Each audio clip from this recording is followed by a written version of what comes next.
Hallo und herzlich willkommen bei Garten Lea. Ich freue mich, dass du da bist, um mit mir gemeinsam die ersten ganz leisen Zeichen des Frühlings im Garten zu entdecken. Es ist eine Zeit, die nicht mit einem lauten Knall beginnt, sondern mit einem sanften Flüstern. Eine Zeit, in der die Natur langsam aus ihrem Winterschlaf erwacht und uns einlädt, genauer hinzuschauen. Komm mit auf einen ruhigen Spaziergang durch den erwachenden Garten, um diese besonderen Momente einzufangen, die uns so viel Hoffnung und Freude schenken. Lass uns zusammen innehalten und die subtile Magie des Neubeginns erleben, die jetzt überall in der Luft liegt und nur darauf wartet, von uns bemerkt zu werden. Der Frühling kommt nicht über Nacht. Er kündigt sich nicht mit Fanfaren an, sondern schleicht sich ganz leise in unsere Welt. Du spürst es vielleicht zuerst am Licht, das am Nachmittag länger bleibt und eine andere goldene Qualität bekommt. Die Luft fühlt sich milder an, nicht mehr so bissig kalt, sondern weich und vielversprechend. Wenn du dich bückst, riecht die Erde anders, feucht, lebendig und voller Erwartung. Überall liegen noch die alten, dunklen Blätter des letzten Jahres, doch unter ihnen regt sich schon das neue Leben. Erste zarte Farben blitzen hervor, ein vorsichtiger Neubeginn, der sich noch nicht ganz traut, aber unaufhaltsam seinen Weg findet. Es ist ein langsamer, fast schüchterner Wandel, der den Garten aus seiner Winterstarre löst und uns auf das Kommende vorbereitet. Und dann sind sie plötzlich da, die Krokusse. Sie sind die ersten mutigen Boten, die ihre Köpfe durch die noch kühle Erde strecken. In leuchtendem Violett, strahlendem Weiß und sonnigem Gelb stehen sie im Gras oder im Beet und wirken wie vergessene Juwelen. Ihre zarten Blütenblätter, die sich bei den ersten Sonnenstrahlen öffnen, sind ein stilles, aber kraftvolles Signal für den Neubeginn. Sie trotzen den noch kalten Nächten und verkünden mit ihrer schlichten Schönheit, dass der Winter seine Kraft verloren hat.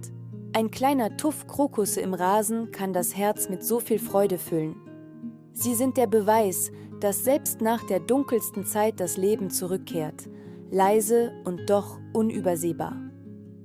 Kurz nach den Krokussen gesellen sich die Narzissen dazu.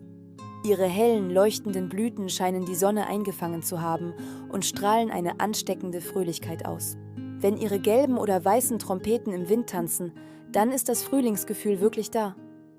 Sie sind wie kleine Lichtpunkte, die den noch kahlen Garten erhellen und ihm eine freundliche, einladende Atmosphäre schenken.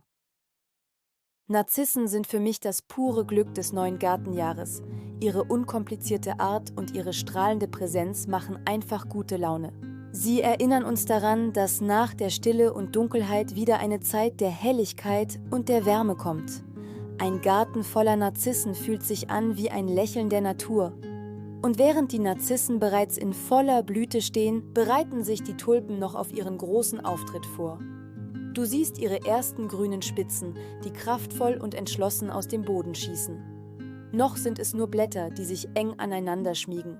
Aber schon bald erkennst du die ersten Knospen, die sich langsam zwischen den Blättern bilden, noch fest verschlossen und geheimnisvoll. Diese Zeit der Vorfreude ist etwas ganz Besonderes. Jede Knospe ist ein stilles Versprechen auf die Farbenpracht und Fülle, die in den kommenden Wochen den Garten erfüllen wird. Und dann gibt es im Frühling noch diese besonderen Momente, in denen der Garten auf einmal fast feierlich wirkt. Genau so ist es bei der Magnolie. Lange stehen ihre Äste noch kahl und still da, und doch tragen sie schon dieses Versprechen in sich. Erst zeigen sich die festen Knospen, dann werden sie von Tag zu Tag weicher, heller und voller. Und plötzlich öffnet sich eine Blüte, fast als hätte der Garten selbst beschlossen, jetzt sichtbar in den Frühling zu treten. Die Magnolie wirkt nicht klein und leise wie ein Krokus am Wegrand. Sie hat eine ganz eigene Präsenz, aber auch sie gehört zu diesen ersten Wundern des Jahres. Wenn sie erwacht, verändert sich der ganze Blick auf den Garten. Alles wirkt heller, weicher und feierlicher. Vielleicht ist gerade das Schöne an ihr. Sie zeigt den Frühling nicht nur als Neubeginn, sondern auch als einen Moment voller Ruhe, Schönheit und Erwartung. Es ist ein Moment des Wartens und der gespannten Erwartung, ein Wissen darum, dass die größte Schönheit erst noch kommt. Doch der Frühling zeigt sich nicht nur in den Blüten. Schau dich um und du wirst überall die ersten Zeichen des Neubeginns entdecken. Da ist das frische, fast neongrüne Grün der ersten Blätter, das so einen wunderschönen Kontrast zum dunklen Holz der Äste bildet. Die Knospen an den Zweigen der Sträucher und Bäume schwellen an, werden dicker und platzen bald auf. Im Beet siehst du die ersten zarten Triebe von Stauden, die sich ihren Weg ans Licht bahnen. Der ganze Garten scheint sich zu strecken und zu bewegen. Und dann hörst du es auch. Das Zwitschern der Vögel wird lauter, vielfältiger. Die erste Hummel brummt schwerfällig vorbei und Bienen suchen summend nach den ersten Nektarquellen.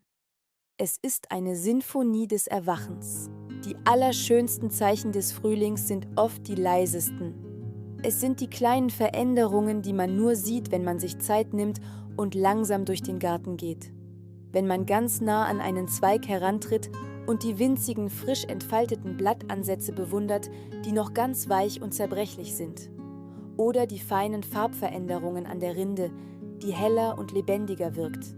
Die frischen grünen Spitzen der Nadelgehölze, die wie kleine Pinsel aussehen. Die Beete wirken nicht mehr leblos und flach, sondern bekommen wieder Struktur und Tiefe.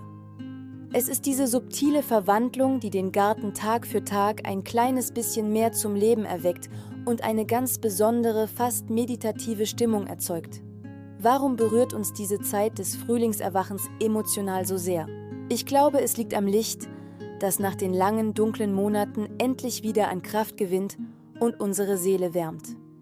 Es ist die Hoffnung, die mit jedem neuen Trieb und jeder neuen Blüte wächst.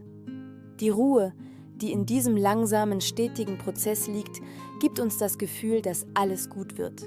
Der Frühling ist ein universelles Symbol für den Neubeginn, für eine neue Chance.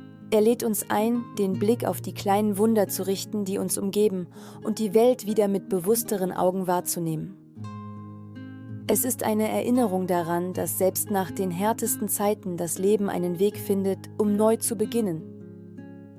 In dieser Zeit des Jahres wird der Garten zu einem ganz besonderen Ort der Entschleunigung.